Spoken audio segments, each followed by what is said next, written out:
vie politique parce qu'ils ont connu une ascension fulgurante.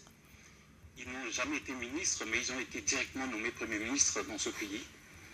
Et c'est un parcours quand même élogieux. Et les voilà tous deux aujourd'hui premier et deuxième candidat sur la liste à la présidentielle et qui arrivent en tête même de cette, disons, ce premier tour de la présidentielle en tant que premier et deuxième candidat.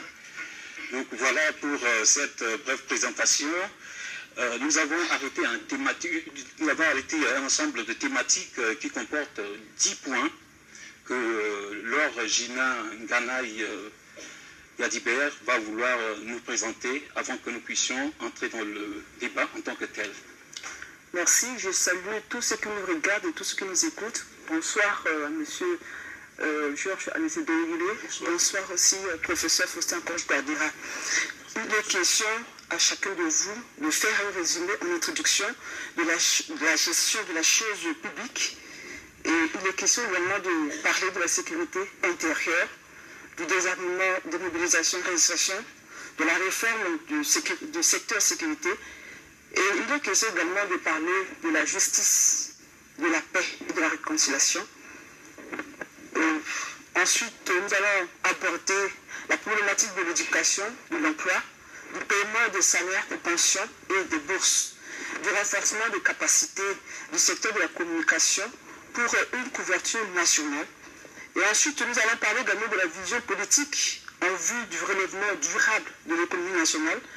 Et on va parler également de la diplomatie, diplomatie et renforcement de la coopération internationale, de la problématique du genre, de la jeunesse, de la promotion des valeurs culturelles. Et ensuite, pour terminer, on va aborder la question des déplacés internes, qu'on appelle, qui sont dans les médias. On va parler d'eux, et aussi des réfugiés centrafricains qui sont à l'extérieur. Sans plus tarder, je vais poser la première question à M.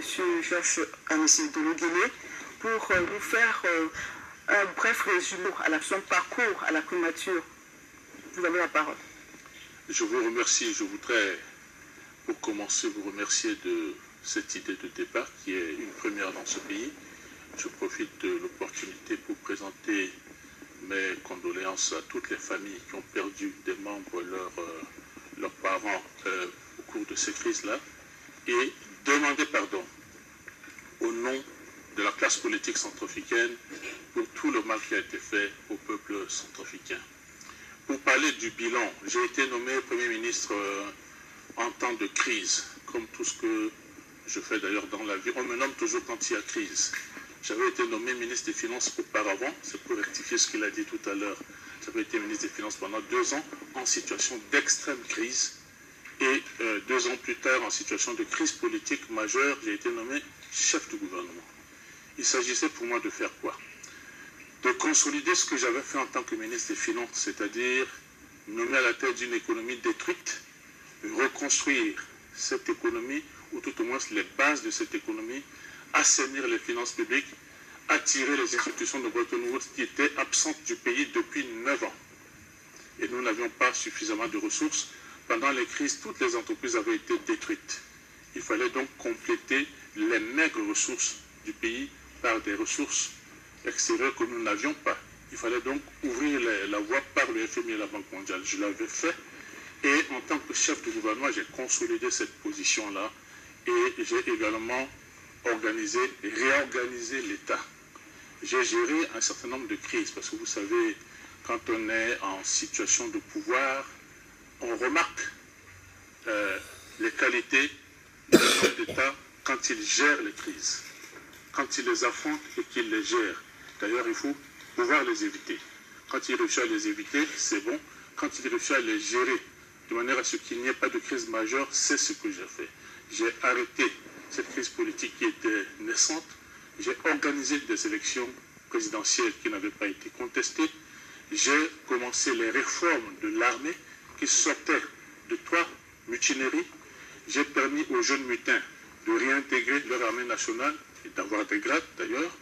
Et nous avons commencé à réorganiser l'administration pour que ceux qui étaient en âge d'aller à la retraite sortent et que des jeunes puissent entrer de manière organisée avec des tests qui étaient faits de manière, très pointue et qui permettaient aux jeunes de manière équitable de rentrer dans la fonction publique.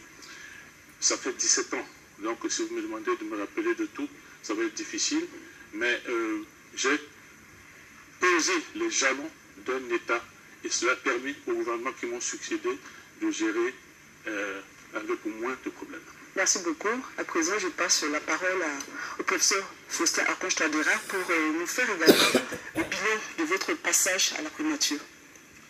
Merci. Je voudrais d'abord saluer l'initiative du ministère de la Communication et aussi du Haut Conseil de la Communication pour l'organisation de ce débat, ces échanges qui, en pareil moment, va permettre donc à tous les Centrafricains de voir nos points de vue et de se faire une idée, puisqu'il faudrait au finish, donc le 14, faire un choix.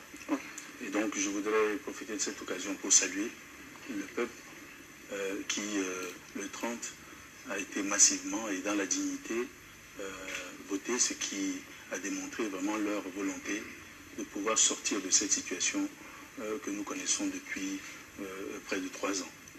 Et pour répondre à votre question, moi j'ai été nommé le 22 janvier 2008. Le président François Bozé m'a fait confiance en ce moment-là. Entre-temps, j'étais recteur de l'université de Lomé. C'était dans une période de crise, effectivement, parce que le gouvernement, le premier doté, avait démissionné et il y avait au moins 8 mois d'arriérés. La PNG était aux alentours en direction des banques de la place, était aux alentours de plus de 16 milliards, 18 milliards, et c'était la grève générale. Donc il fallait résorber pour permettre de remettre la machine, l'administration en route.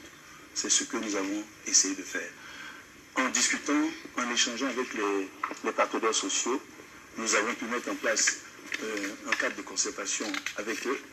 Et c'est ça qui a perduré et qui a stabilisé donc, un climat social apaisé pendant près de 5 ans au niveau de notre administration. Mais nous avons sorti quand en 2007, le gouvernement d'été qui me précédait donc avait signé le point de décision de l'initiative PPTE. Nous avons pris à cœur ce dossier que nous avons conduit à terme et dans les délais. C'est un record parce que le point de décision qui était obtenu en 2007, en décembre, aux alentours de décembre 2007, nous avons atteint le point d'initiative, le point d'achèvement de l'initiative PPTE aux alentours de 2009. 2 ans. C'était un record. Et pendant cette période-là, nous avons, déjà le gouvernement précédent avait accusé plus de 8 mois d'arriérés de salaire. Et nous avons fait l'effort en essayant de faire des réformes ardues, notamment la bancarisation des fonctionnaires, la bancarisation des pensions, et ça nous a permis au gouvernement de payer régulièrement les salaires et de rembourser, de payer même les arriérés, 8 mois d'arriérés.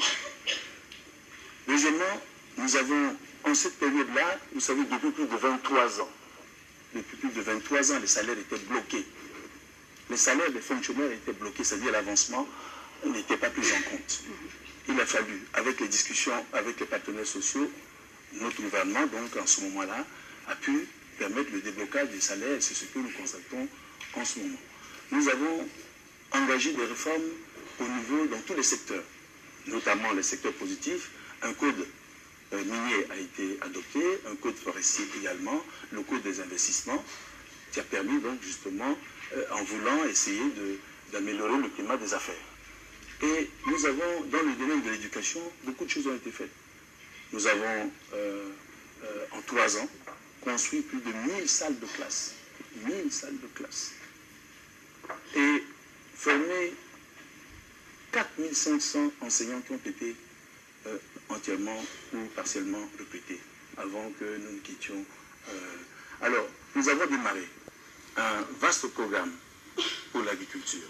Et nous allons revenir là-dessus puisque il y a ce thème-là qui arrive, et je pense que le PDDA, qui est le programme détaillé de développement de l'agriculture, nous avons commencé ce programme-là pour relancer l'agriculture.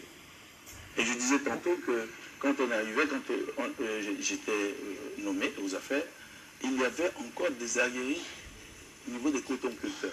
Ce que, grâce à l'Union européenne, nous avons pu payer ces arriérés aux cotonculteurs, et ce qui a relancé la culture du coton en... Merci beaucoup, M. Posner-Franche-Pavera, pour ce bilan.